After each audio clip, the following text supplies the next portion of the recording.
The St. Valentines Day Massacre was the culmination of gang rivalry during the 1920s in Chicago.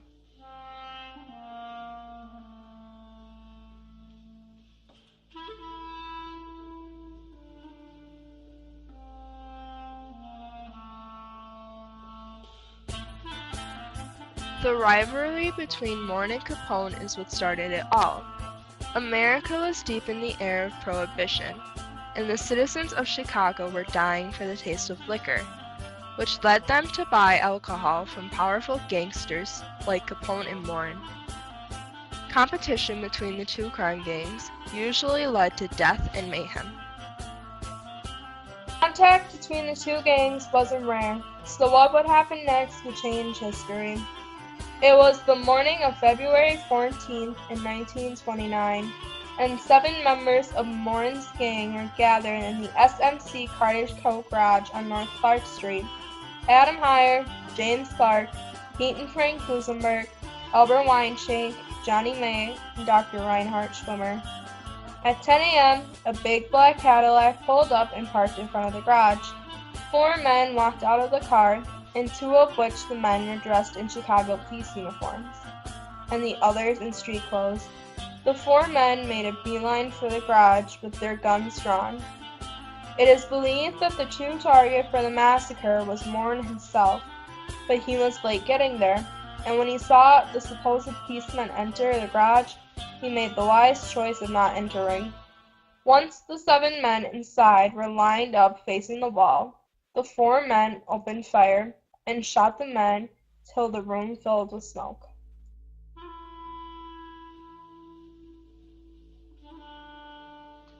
Once the shooters left the building, the men in street clothes went out first with their hands up. The men in uniform followed behind them with their guns drawn. Too many witnesses said it looked like criminals were being arrested after a shootout. The men casually pulled away from the garage, but then soon floored it out of the area.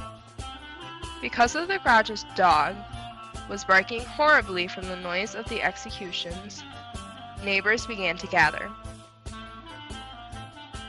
One person entered the garage, but the sight of 7 bloody dead men was all he needed to see. He immediately ran out and called the police. The massacre itself led to the downfall of the 2 gangsters. Moore had lost most of his most powerful gangsters, so he started doing petty crimes instead. Capone was instantly blamed for the massacre, which caused him to lose power as well, since everyone was afraid of him. In the end, both the men were put in jail for petty crimes, and soon died later in jail.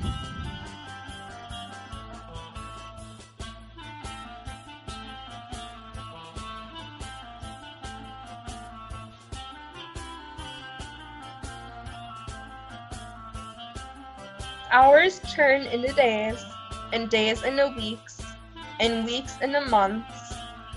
Witnesses either changed their stories, disappeared, were murdered, or the evidence just simply vanished. It soon became evident that solving the so-called crime of the century wasn't going to happen anytime soon, if at all. That all changed when Fred Burke had shot Officer Charles Kelly in Detroit. The police had finally found a lead for the case. Burke's home had been raided, and the police found 2 Thompson machine guns. When the 2 guns were tested, they found out not only were they the guns used to kill mobster Frankie Yale in New York the year before, but these were the exact guns used in the St. Valentines Day Massacre. Even though the police had found their number 1 suspect for the massacre, Chicago was never able to prosecute him for the crime. So, even though the St. Valentine's Day Massacre had maybe found one of the shooters, the police never got to solve the crime of the century, leaving it as just one big cold case.